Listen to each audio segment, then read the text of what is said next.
Hey everyone, I'm Dan Burkett. We're here at my shop, Rad Industries. Today I'm going to be working on my Ram 3500. I use this truck to pull my race trailer and my race car around the country during Formula Drift season. I've noticed over the years of competing in Formula Drift and towing around the country myself that this truck just doesn't have enough fuel capacity. I wish it had a larger tank. Guess what? Titan Fuel Tanks has a solution for us. Titan Fuel Tanks makes this extra heavy duty 55-gallon extended capacity fuel tank. The cool thing about these tanks is they're made in America and they're made out of polyethylene.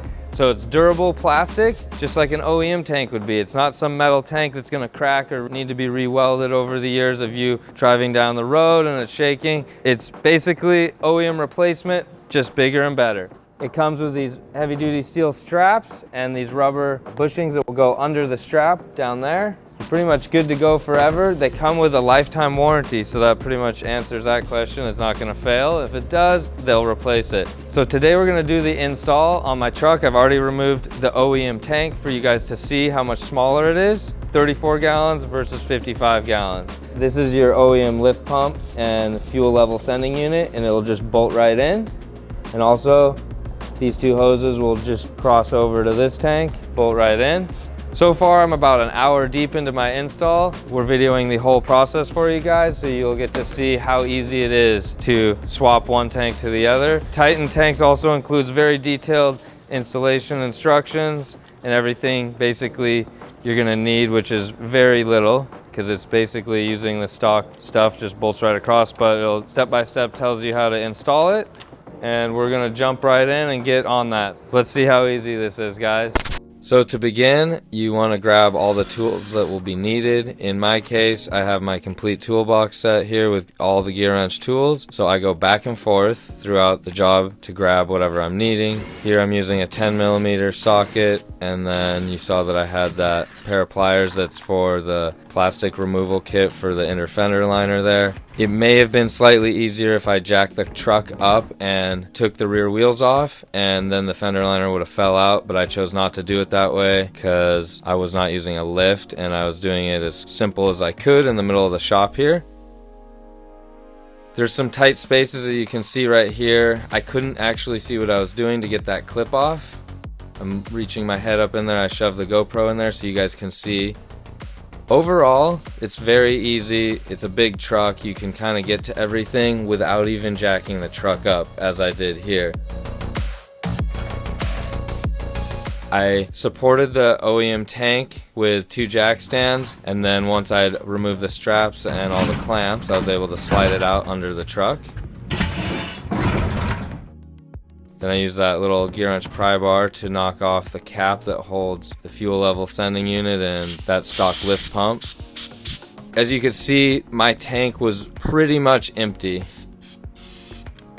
Just there you saw that I removed the OEM O-ring. They supply a new O-ring with the Titan tank kit, and then you install all that hardware on that metal cover plate, and you need to evenly torque it down and then wait and then re-torque it down to the spec that they're asking for.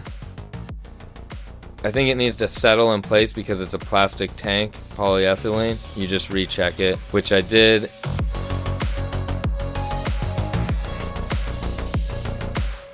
I had to jack the truck up a little bit to be able to fit the bigger tank. It's slightly taller in 2 areas, so I jacked it up a little bit and then slid the new tank in.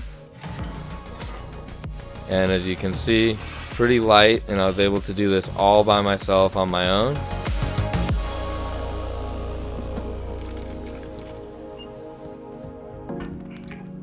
And then put the new straps with the rubber in place, get them in there, and tighten everything in place, and tighten the fuel lines in place, the fuel fill there, the breather there. Pretty much, it's just unbolt, take the other one out, bolt in, put the new one in. There was nothing difficult about this install.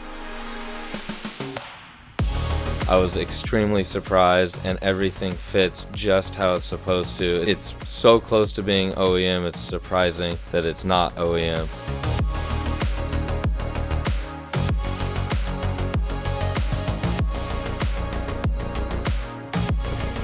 And then you put your inner fender liner back in, you're good to go.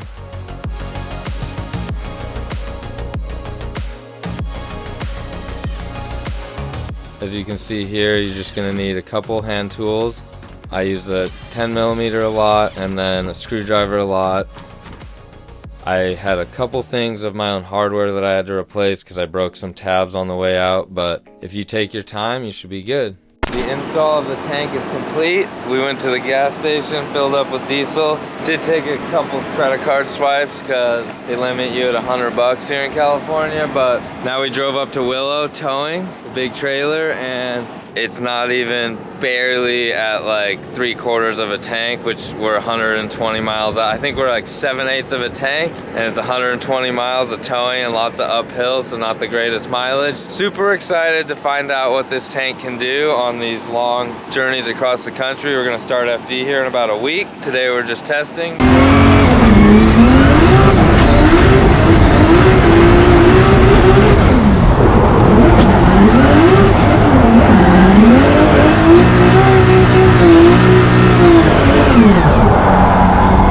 Super pumped. So if you guys have a truck and you're towing, or you just want that extended mileage and your truck's your daily, definitely check out these Titan tanks, because they pretty much have all the trucks, the bigger diesel trucks, and they have even like normal gasoline trucks. So check them out, guys. Thanks for watching today. Talk to you guys soon.